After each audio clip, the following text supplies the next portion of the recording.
Be me, 29, living my truth as an emotionally evolved woman who's done the work. Been with John for 3 years. Not like other couples. We're actually enlightened. I've taught him so much about emotional availability and communication.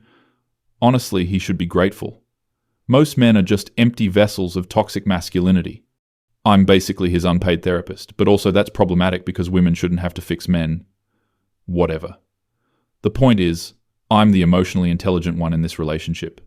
Yesterday, found a bottle of antidepressants in the bathroom cabinet. Not mine, obviously. My mental health struggles are valid and visible because I process them authentically. Must be his. Immediately my mind starts racing. This is a violation of our entire relationship foundation. We're supposed to share everything. I literally told him about my lunch yesterday in excruciating detail because that's what partners do. The sandwich was asymmetrical and it triggered me, but I worked through it out loud for 40 minutes. Confront him when he gets home. John, we need to talk about your hidden medication. He goes pale. Already I can feel myself being the victim here somehow. He's making me do the emotional labor of dragging the truth out of him. Typical. He sits down, won't make eye contact, which is probably some microaggression I haven't catalogued yet. The refusal to make eye contact is actually a documented form of emotional withdrawal that disproportionately affects women in heterosexual partnerships. I read about it somewhere between my morning affirmations and my evening ritual of mentally listing everyone who wronged me that day.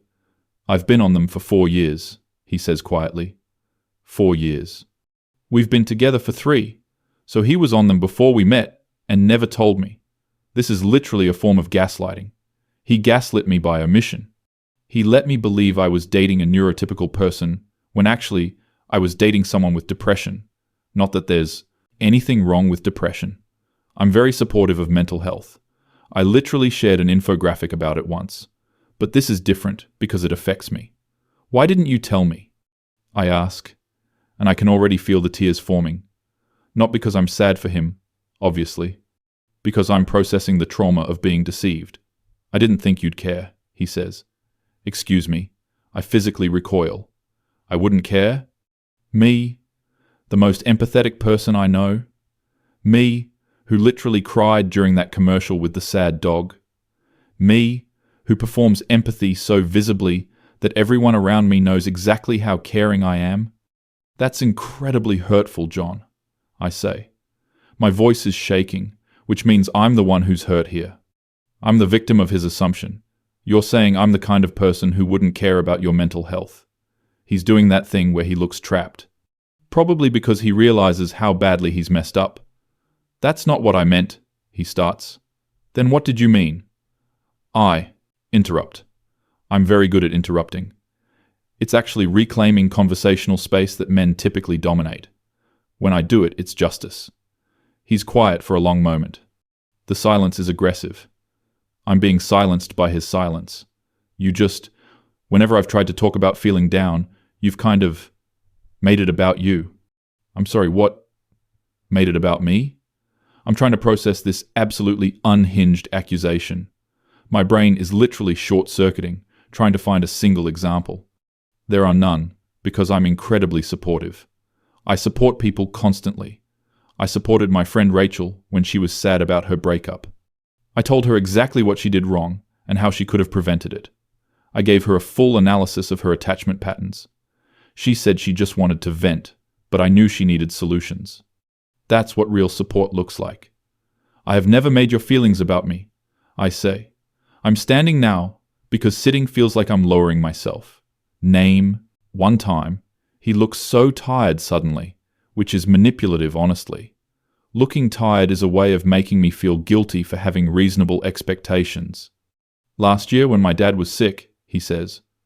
Oh, here we go. He's going to weaponize that. I tried to tell you I was struggling, and you talked for an hour about how hard it is to watch men refuse to be vulnerable. Okay, first of all, that's taken completely out of context. Second of all, that was about him. I was processing my experience of his emotional unavailability. That's literally what partnership is. Working through how his issues affect me. If anything, I was being incredibly generous by sharing my perspective. He should have been grateful for the free consciousness raising. That was me trying to help you understand the broader context of masculine emotional repression. I explain. I'm using my patient voice, the one I use when I'm educating someone who's clearly missing the point. I was giving you framework to understand your own behavior. He actually laughs. Laughs. I feel something cold in my chest. You're doing it right now, he says. Doing what? I demand. Making this about you. I just told you I've been dealing with clinical depression for years and you're upset that I didn't tell you. I have every right to be upset. I'm crying now. The tears are hot and they feel validating. I'm crying because I'm the one who's been wronged here. You lied to me, John. I didn't lie, he says, and his voice has this edge I've never heard before. It's scary, but also I'm not allowed to say I'm scared because that would be fragility. I just didn't tell you. Because every single time I've ever been sad or worried or struggling, you turn it into a lecture about emotional labor or weaponized incompetence or whatever term you learned that week, whatever term I learned, as if my extensive self-education on systems of oppression is somehow shallow. I've done the work. I read threads on social media. I absorb theory through cultural osmosis. I can identify 17 types of microaggressions, and I do, constantly, in real time. So this is my fault? I ask. My voice is reaching that pitch that I know is effective. It's not manipulative when I do it because I'm genuinely hurt. You hid a major medical condition from me, and somehow I'm the problem? I hid it because you make everything into a referendum on gender politics, he says. He's standing too now. He's taller than me, which feels threatening, but I can't say that without acknowledging biological reality. I was depressed, John. I am depressed. And I couldn't tell you, because you don't actually want to hear about problems unless you can use them as a jumping-off point for your monologues. Monologues? Monologues? Place? I share my perspectives. I educate. I illuminate. With the fact that he experiences my wisdom, as monologuing says everything about his inability to accept accountability. Wait. I need to reframe this. I'm losing the high ground, and that's not acceptable. You're gaslighting me right now, I say firmly. Gaslit people need to name it. That's healing. I'm not gaslighting you, Sarah, he says. He sounds so exhausted, which again, manipulative. I'm telling you the truth. For once, I'm actually telling you the truth, instead of just agreeing with whatever you say to avoid the 8-hour dissection of why I'm a symptom of patriarchal decay. 8 hours is an exaggeration. My processing sessions are thorough, not long. There's a difference. Quality over quantity. Although now that I think about it, maybe quantity too, because comprehensive analysis requires time. If you felt you couldn't communicate with me, that's your failure, I point out. This is logical. This is reasonable. I have always been open and available. You've been available to talk at me, he says. Not to me, not with me, at me. The semantics feel like an attack. Prepositions as weapons. This is actually violence, if you think about it. Linguistic violence. I'm spiraling now. I need to ground myself in what I know to be true. I am a good person. I am empathetic. I am emotionally available. I have made myself incredibly vulnerable in this relationship. I told him about my childhood trauma, the time my dad bought me the wrong doll, the systematic dismissal of my preferences. He said it was just a mistake, but I explained for 2 hours how it was actually a microcosm of how girls are taught their desires don't matter. He listened to all of that. Well, he was in the room for all of that. Same thing. I can't believe you're attacking me when you're the one who's been lying. I say, redirecting is important. Staying on offense. I wasn't attacking you, he says, and now he sounds different. Resolved, maybe. That's not good. Resolution in the other person means loss of control. I was trying to explain. But you're right about one thing. I should have told you. I should have told you years ago that this wasn't working for me. Wait, what does that mean? This, what wasn't working? Us, he clarifies, as if reading my mind. Which is invasive, actually. Cognitive trespassing. I should have told you that I can't be in a relationship where I'm constantly being diagnosed, corrected, and informed of how my every action is problematic. where my own depression takes a back seat to your dissertation on why men don't go to therapy. Men don't go to therapy. I practically shriek. Facts don't care about his feelings. Wait, that's the wrong reference. That's from one of them. But the point stands. I go to therapy, Sarah, he shouts back. He never shouts. This is escalation. I'm being subjected to escalation. Raised voices are a form of intimidation. I've been in therapy for years. That's how I got the medication. That's how I've been managing to stay in this relationship despite feeling like I'm slowly disappearing. He's making himself the victim now. Classic Darvo. Deny, attack, reverse, victim, and offender. I know the acronyms. I'm educated. You're being incredibly manipulative right now, I inform him. Naming manipulation neutralizes it. You're turning this around to avoid accountability. Accountability for what? He asks. His face is red. I've never seen him like this. It's frightening. But also I can't acknowledge fear because that validates patriarchal dynamics of male aggression. For being depressed, for needing medication, for not trusting you enough to tell you because I correctly predicted that you'd make it about yourself? That's not what's happening. I'm not making it about myself. I'm making it about the principle. The principle of transparency in relationships. The principle of not keeping secrets. The principle of why is my brain foggy? Why can't I find my footing? You know what the worst part is? He continues. He's not yelling anymore. Somehow this is worse. I kept hoping you'd notice. I kept hoping you'd see that I was struggling. But you never did because you never actually looked at me. You looked at what I represented. The boyfriend-shaped object you could project all your theories onto. That's not true, I sob. I'm full crying now. The kind that's supposed to stop arguments. The kind that usually makes him apologize and comfort me. He's not moving toward me. I notice everything about you. I insist. I notice when you don't load the dishwasher right, and I take the time to explain the correct way. I notice when you use problematic language and I educate you. I notice when your behavior reflects internalized patriarchy and I help you deconstruct it. I notice, John. You notice what's wrong, he says quietly. You notice what needs correcting. You notice what you can use as evidence for whatever argument you're constructing in your head. But you've never just noticed me as a person. Who might be struggling? This is insane. I'm the most attentive partner. I literally keep a mental log of his mistakes so I can address them comprehensively. That's attention. That's care. I have sacrificed so much for this relationship, I say. My voice is shaking with righteous anger now. I have educated you, elevated you, tolerated your problematic socialization.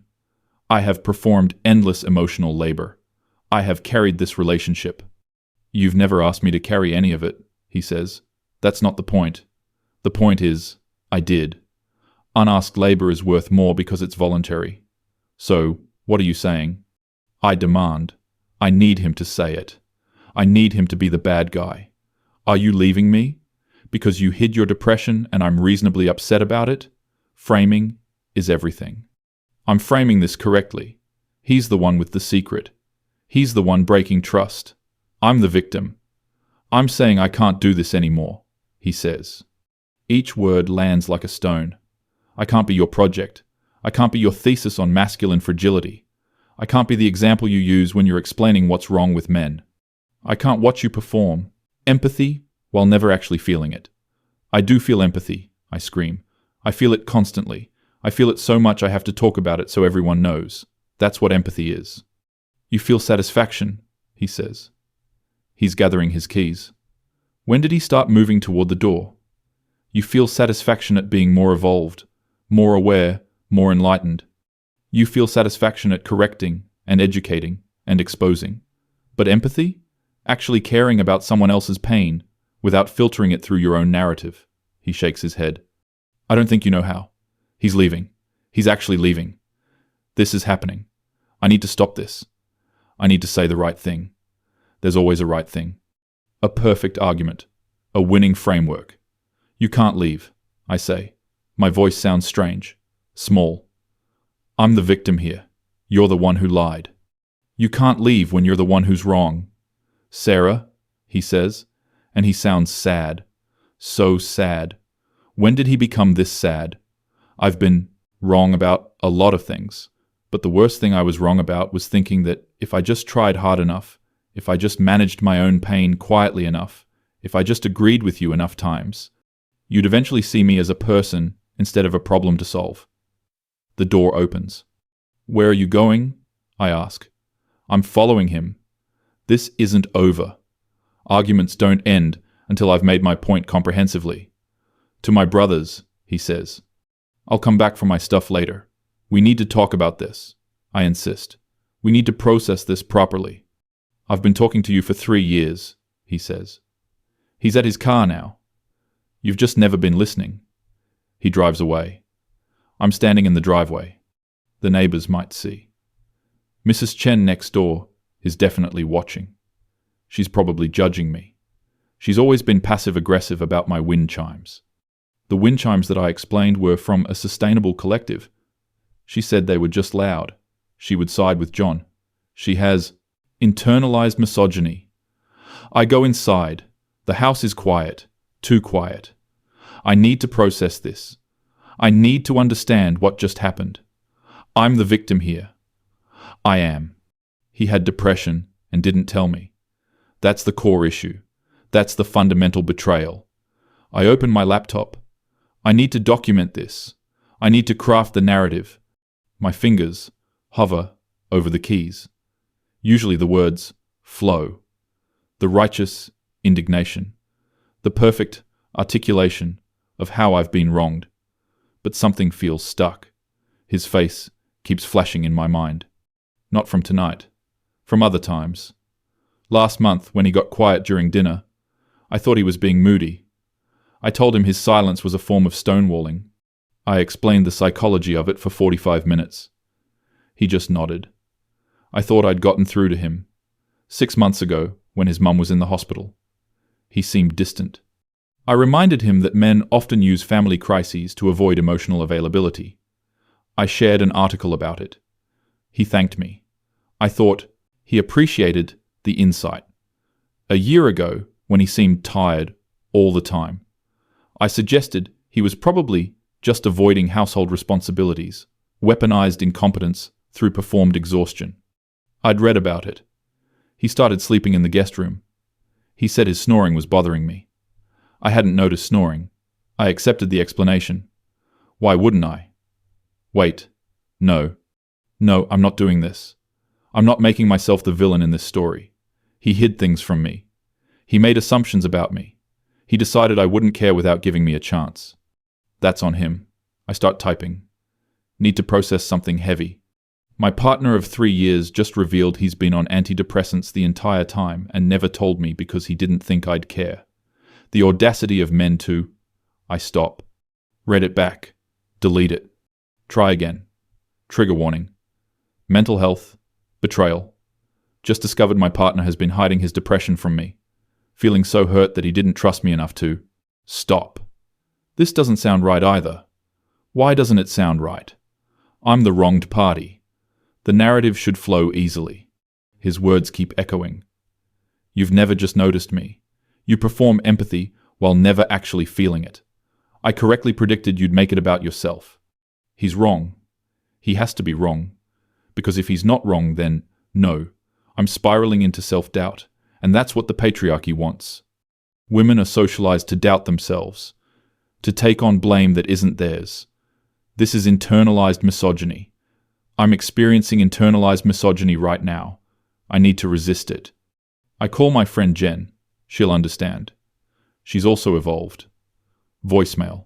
I call Rachel, the one from the breakup last year. She doesn't answer either. Actually, now that I think about it, when's the last time Rachel and I talked? She stopped responding to my messages around. November? I'd sent her a detailed breakdown of why her new relationship was problematic. She said she needed space. I respected that. I only followed up 6 or 7 times. I call my mom. She answers. Sarah? It's late, sweetie. Mom, John left, I say. I'm crying again. Oh, honey, she says. She sounds concerned. This is good. This is validation. What happened? He's been hiding that he has depression, I explain, for years, and he just told me tonight, and when I was understandably upset, he made me out to be the bad guy. There's a pause. Well, my mum says carefully, depression is hard. He probably felt. He felt he couldn't tell me, because he assumed I wouldn't care. I interrupt. Without even asking me. Did he say why he assumed that? Mum asks. Her voice has that tone, the careful tone. The tone she uses when she's trying not to set me off.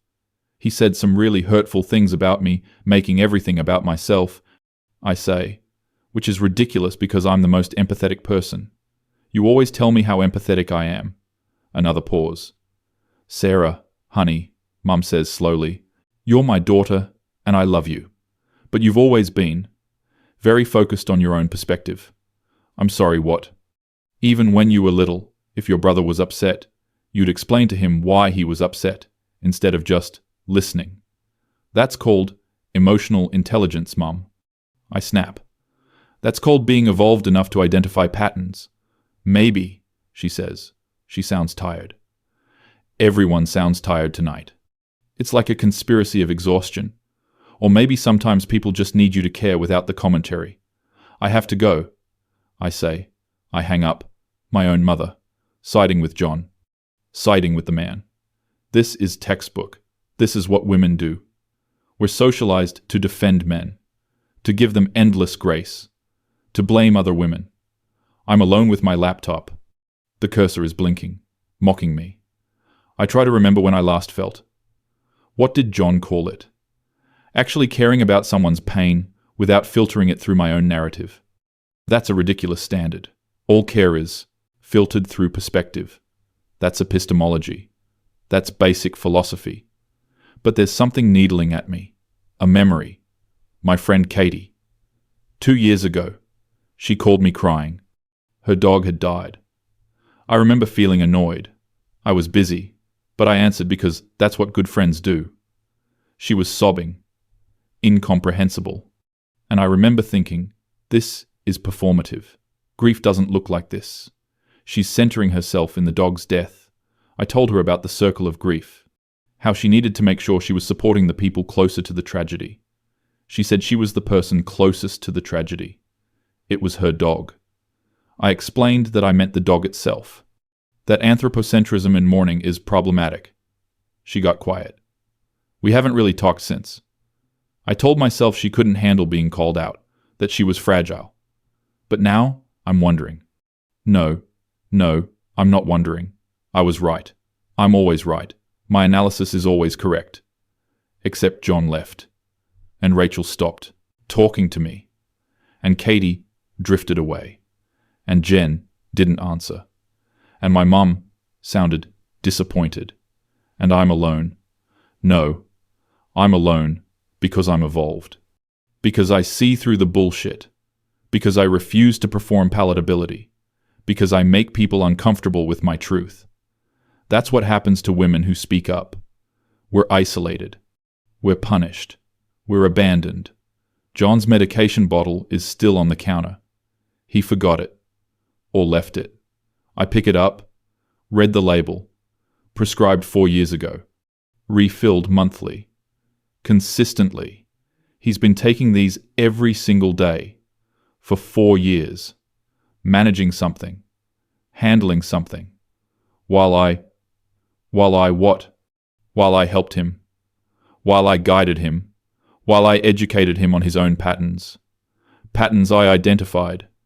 Patterns he didn't ask me to identify. Patterns he maybe wasn't exhibiting. No, he was exhibiting them. All men exhibit them. That's structural. That's systemic. My analysis transcends individual experience. You notice what's wrong. His voice in my head. You notice what needs correcting. I'm helpful. I'm attentive. I see what others miss. Or I see what I'm looking for. And miss everything else. No. I'm not doing this. I'm not internalizing his gaslighting. He's the one who lied. He's the one who kept secrets. He's the one who left. But he's also the one who was suffering. Silently. For years. Next to me. And I never saw it. because I was too busy seeing everything else. Every microaggression, every problematic phrase, every instance of unconscious bias. Everything except him. I'm crying harder now. Different crying, not the validating kind. The kind that feels like breaking. What if he was right? What if I don't actually know how to care? What if all my empathy is performance? What if I've been so busy being the most evolved person in every room that I never actually connected with anyone in it? No. That's absurd. I connect deeply. I just have standards. I just expect people to meet me at my level. I just what? I just need everyone to acknowledge that my level is higher, that my perspective is more valid, that my analysis is more sophisticated, that my pain is more legitimate, that my truth is more true. And if they don't, if they're struggling with their own pain, if they're dealing with their own truth, if they need something from me that isn't a lecture, then what? Then they're wrong. Then they're problematic. Then they're not worth my energy. John spent 3 years worth my energy, apparently. 3 years being corrected, being diagnosed, being improved, being exhausted. And I thought I was loving him. I thought I was helping him. I thought I was making him better. Better than what? Better than himself. Better than his depression. Better than his silence. All the silence I never questioned. Because quiet men are easy. They don't push back. They don't challenge. They just absorb. And I had so much to give. So many insights. So many corrections.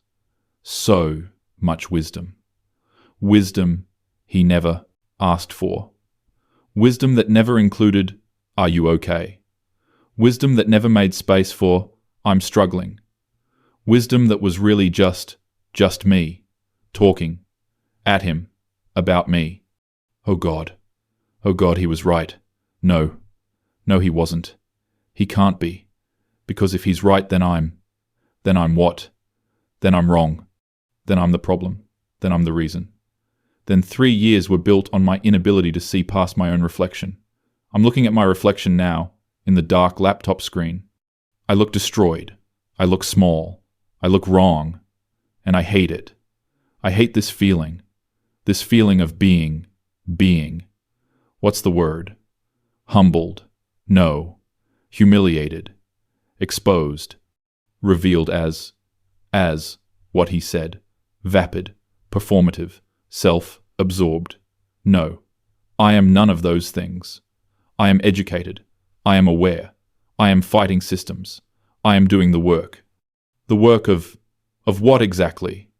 Of making myself feel superior, of making everyone else feel small, of never actually helping anyone, just correcting them, just lecturing them, just using their pain as a springboard for my monologues.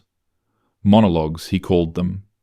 Lectures, dissertations, performances, all words for the same thing. Me talking, always talking, never listening.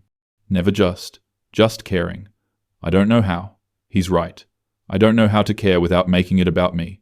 I don't know how to empathize without centering myself. I don't know how to support without controlling. I don't know how to love without correcting. I don't know how to be with someone without improving them. I don't know how to just be. John knew how to just be. Even with depression, even with medication, even with silence, he was just himself, and I never let him be. I needed him to be better. Better meaning more like me. Me meaning right meaning superior. Superior meaning alone. I'm alone now. Truly alone. Not martyred alone. Not righteously alone. Just alone. Because everyone left. Or I pushed them.